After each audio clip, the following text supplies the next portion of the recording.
Bonjour à toutes, bonjour à tous. Merci Thierry. Merci à Florence et Nicolas des alumni de m'avoir offert cette opportunité d'être là aujourd'hui, 27 ans après ma propre rentrée. C'est pas tous les jours qu'on vient leur parler à la rentrée de son école, quoi. C'est rare. C'est rare et c'est intéressant. Ce qu'on n'apprend pas à l'école, et pourtant ce que moi j'ai appris à l'ISG et qui me sert tous les jours, c'est à être malin. J'ai eu la chance de faire le cycle multinational en 95, à New York, en Asie et tout.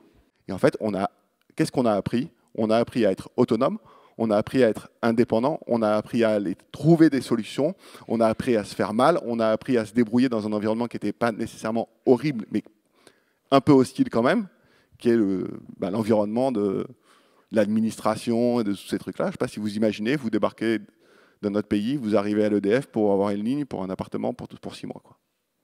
La raison pour laquelle j'ai choisi l'ISG, c'était pour ce programme international. C'était très innovant à l'époque. Il n'y avait pas d'école qui faisait ça. Il n'y avait pas d'école qui ouvrait sur le monde, il n'y avait pas d'école qui donnait cette autonomie. Et moi, je voulais vraiment avoir cette autonomie. Peut-être que j'étais déjà entrepreneur, je ne le savais pas. Mais en fait, je voulais être autonome de mes parents. Je voulais être autonome, je voulais entreprendre, je voulais voir le monde, je voulais voir ce qui se passait ailleurs. Et c'est ça, c'est cette ouverture-là. 1. 2. Le réseau. Et je dois dire que le réseau de l'ISG, c'est vraiment un grand réseau qui a toujours été utile et qui a toujours compté. Et 3, c'est cette dernière année où, ce n'était pas le même programme que maintenant, mais on était en stage toute l'année et on avait cours le week-end.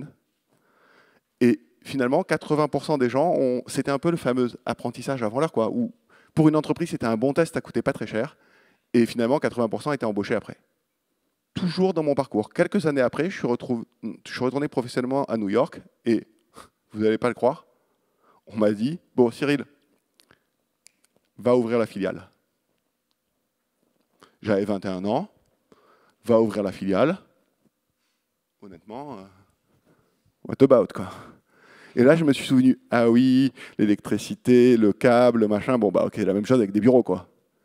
Et c'est ce que j'ai fait, je suis parti tout seul, et pendant 3 semaines, j'ai trouvé des bureaux, l'électricité, le câble, machin, puis après le comptable, enfin, tout ce qu'il fallait pour s'asseoir. Et puis, au bout d'un moment, on a embauché un CFO américain, bien sûr, bien et tout, et au bout de 3 mois, il me dit, Cyril, franchement, you're a brilliant person. No, you're more than that. You're street smart. Et moi, je ne savais pas ce que ça voulait dire street smart. Je pensais que c'était un peu genre l'intelligence de la rue, quoi, d'aider à la débrouille. J'ai appris plus tard que c'était un super compliment en américain, mais ça m'a fait plaisir sur le moment. Mais bon, voilà quoi. Street smart, c'est quand même moins bien que brillant. Enfin, en français, en tout cas, brillant, ça fait mieux, quoi. Et donc, street smart, c'est exactement ça que j'ai appris à l'ISG. Et c'était pas dans les cours. Mais en vrai, c'était aussi dans les cours.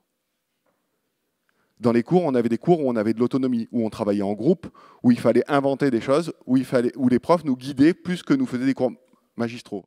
J'ai eu la chance de créer plusieurs boîtes. La dernière, c'est Lydia. Je pense qu'il y a un certain nombre d'entre vous qui doivent utiliser l'application. Qui utilise l'application? Ça fait toujours plaisir. Ah ouais. Bon, pour les autres, on va avoir une discussion après. Dans toutes les boîtes, toujours, ce que j'ai recherché autour de moi, pour constituer les équipes de management, et finalement, indépendamment des diplômes, c'était des gens qui étaient street smart. Et c'était vraiment très important. Parce qu'il n'y a rien dans la vie de l'entreprise qui ressemble à ce qu'on a imaginé dans la théorie. Il y a une chose que je n'ai pas apprise et que je regrette et que j'espère que vous allez pouvoir apprendre, mais j'ai compris que c'était le cas, c'est que je n'ai pas appris à coder, je n'ai pas appris la partie data, tout ça, j'y comprenais rien. Tout est drivé par la data et c'est le cœur, déjà aujourd'hui, de ce qu'on cherche comme compétence quand on recrute des gens pour des postes importants dans les boîtes. Donc si vous pouvez l'apprendre en cours, c'est quand même mieux que si vous devez vous les taper tout seul. Vraiment, j'insiste là-dessus, j'insiste profondément, j'insiste tous les jours avec mes enfants qui codent. Parce qu'un, il aime ça et l'autre, il n'a pas le choix. C'est ça d'être parent, au bout d'un moment, il faut faire des choix pour les autres. Et voilà, et c'est vraiment très important. Merci.